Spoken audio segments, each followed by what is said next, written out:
Para sa mga nabudol, nais kong igatid sa inyo ang dati nating mahal na Pangulo, Rodrigo Roa Duterte.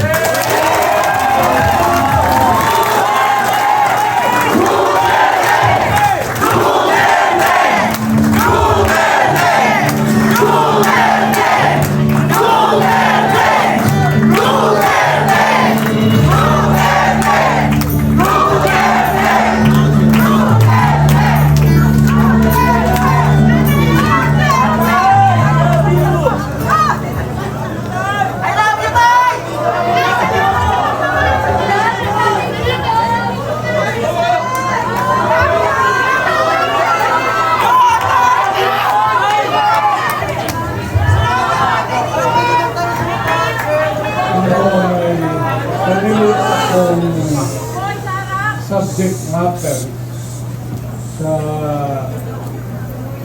isip ko papunta dito. Problema ay just inhandlet baka ito ang plataforma dito na lang tayo rin. Baka ito yung mga issue na malapit sa tao. Kailang hirapan sa puso nila.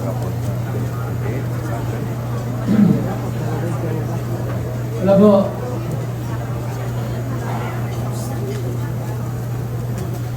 I would like to, I do not want to criticize anybody. But you know,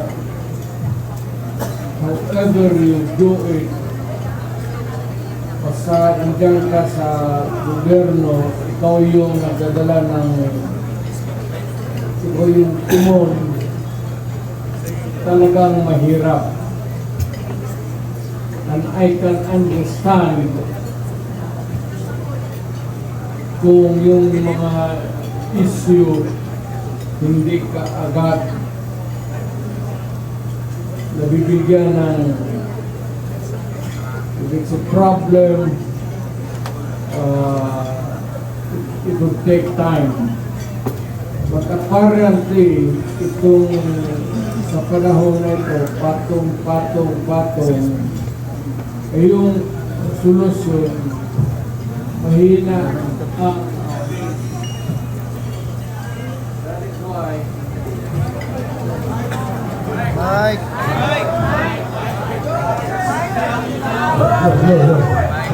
Ay, tsaka ilaw!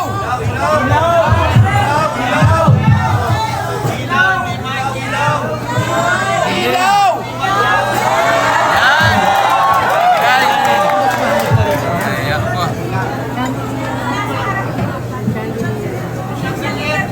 Yung nasa harapan! alam natin yung mga issue. Alam natin pag-usapan dyan. Wala rin alam ko kanina. Mike? Mike? Sa dito, usapan plataforma na sasabihin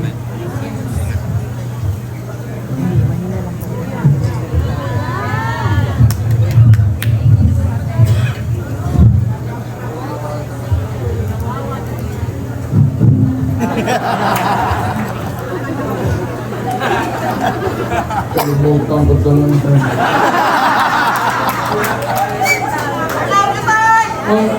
Ang madaling sabi, maraming issue. Hindi ko naman sinasabi na kaya natin kung tayo ang nandyan sa Malacanang. No, it's not that easy. I have been there. But ito, the guy is simply taking his time to come up with the solution of the problem. So kagaya nitong bigas, which is really tumatama yan sa tiyan, pati sa puso ng Pilipino, hindi niya nakuha yung pinaka, either is subsidized o ano, whatever, but it goes on up and up, and nahihirapan po ang Pilipino to cope. Mukhang hindi niya kaya na hamulin yung presyo. Yan na lang sa pagkain. Huwag na yung iba. Puli na natin yung graft and corruption. Nandiyan yan eh. Basta anong klaseng administrasyon. Pero yung immediate, urgent need to solve is really itong presyo o the price of rice. Kailangan ni baka ako kung sa panahon ko sinasabi ko total we are endorsing the candidacies of so many bright Filipinos dito sa atin. Baka not the magic one, but makuha nila kung paano talaga bigyan ng solusyon. It's either you import and go down or whatever. But you know, sad to say, the Philippines is a cultural base ang country natin. Ang ekonomiya natin is agriculture. Ang problema, yung pagkain mismo, hirap tayo. Well, of course, yung mga dumadating na typhoons could be one of the factors that can be, palagay na natin, hirap tayo maghabol. Alam mo, pag nasa gobyerno ka, ikaw yung nagdadala, you cannot give promises. Panay na lang ang pangako mo, and you keep on, you know, promising people for so many things, pero itong pagkain talagang unahin nila. Pinaka-basic talaga. Medyo hirap sila. Aywan ko kung bakit. Ngayon, kung yung presyo ng bigas, yung presyo ng pagkain para sa Pilipino mas bababa ngayon,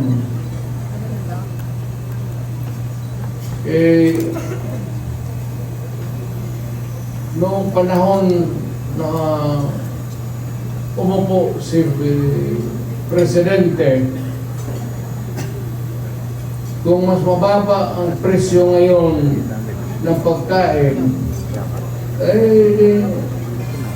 iboto natin yung mga kandidato niya. Nakikita ko naman. Talagang almost hindi na kaya. Hindi kaya ng tao.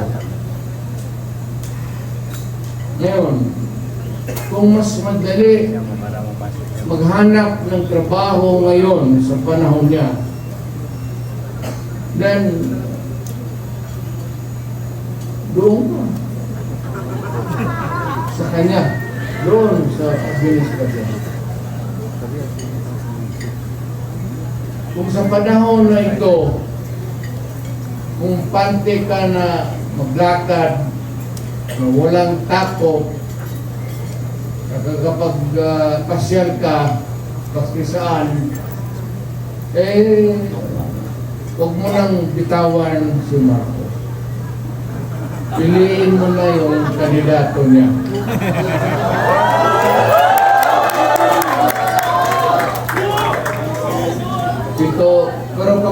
sabi ko yung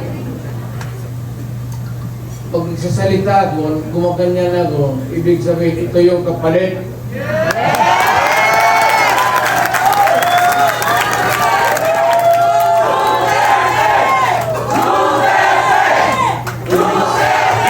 Easier for you to find employment or jobs now than before. Dito, yan ang sabihin ko na medyo basic na hindi nila makapos. Ngayon, kung bas minus yung droga at krimen ngayon kaysa noon, panahon niya, pagpupo niya, naabutan pa niya yung, well, yung pinapairal natin na law and order. Kung kaya niya ito, kung kaya niyang utang niya.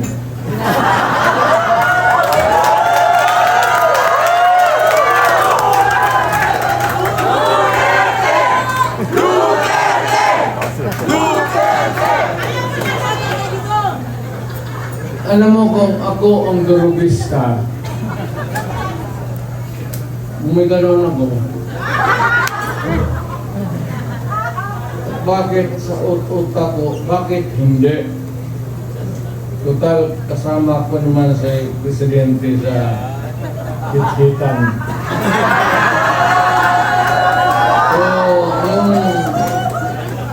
So, gusto yung mga pulis, pati military, medyo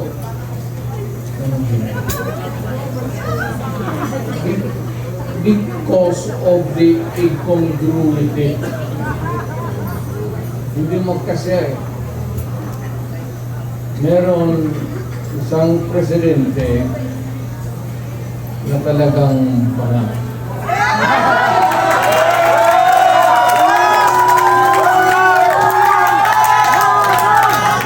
Ito yan, buang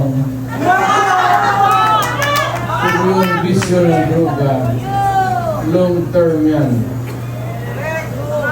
Maging ulol si Marcos,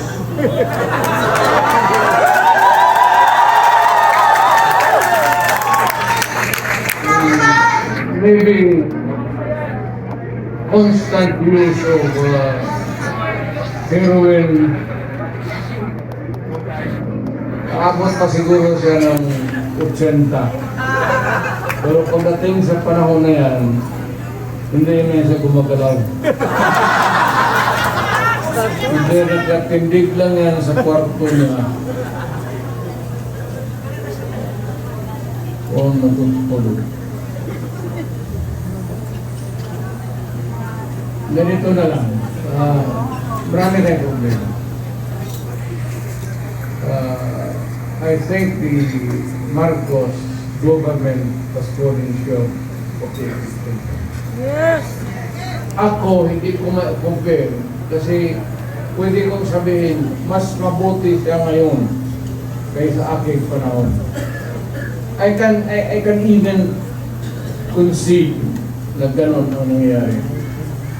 Pero it would not be a good reason for you to solve the problem just because you're doing right, more rights than the wrong ones that the other guy had committed in the past. Ibig sabihin niya, kung sabihin, wala yung Duterte, mahina kasi ganun, okay. But it's not me. It's the Filipino people. Yes! Ang tignan mo ang Pilipino, huwag kang magturo dyan sa mga lalaban mo, kagaya ko, kasi ako, hindi na ako kandidato. Ngayon, kung mag-uusap tayo, ang pag-usapan natin kung ano ang mga tao na pwede natin gawin na makatulong sa atin mailagay dyan sa Senado para maski batas na lang ang hamulin natin or a policy that is enunciated by Congress, particularly about the drug problem and itong ekonomiya. Itong ekonomiya, mabigat to. Walang bright dito. But at least naman yung sabi ko pagkain, sana mahanapan nila ng paraan. Talagang tumataas eh. Kaya, I don't know how it operates now, but if you continue to practice democracy, we have to have a Senate na kailangan nandyan even to persuade any sitting government to do what is right. So, nakikita ko si Philip Salvador, ang naalaala ko sa kanya, artista siya. Mahusay na artista. Kaya idol ko siya, yung mga sine niya, pinapanood ko. Tinitignan ko siya kung paano niya yakapin yung mga babae.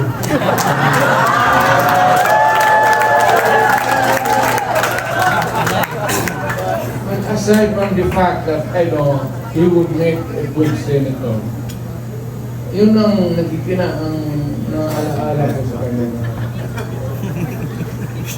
Parang durog talaga ng babae niya. Dapat pagmamahal. Dapat sa pagmamahal. Now we have Atty. Rodriguez.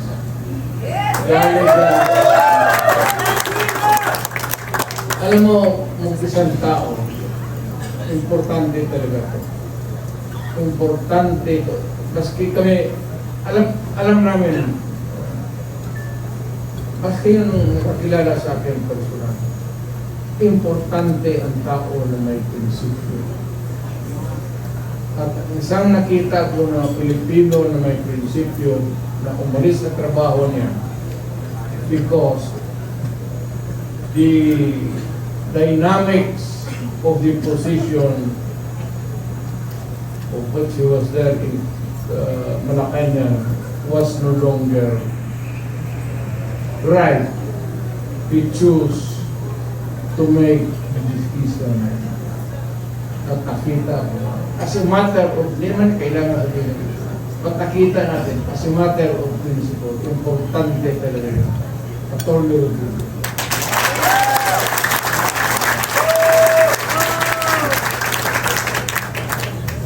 Itong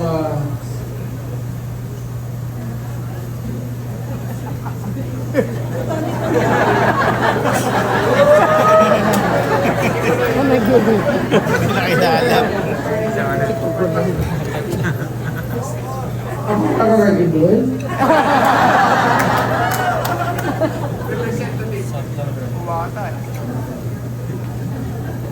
Si Pastor.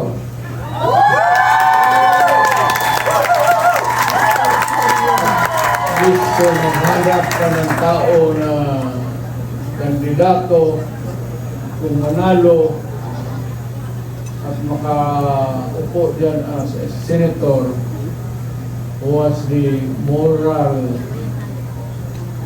values pati marunong bright. Talagang bright yan si Pastor.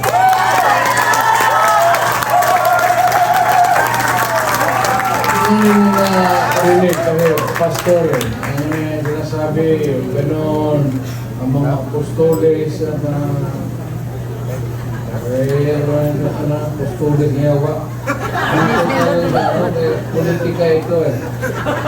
So, yung Pastor Tiburoy, para sa Senado.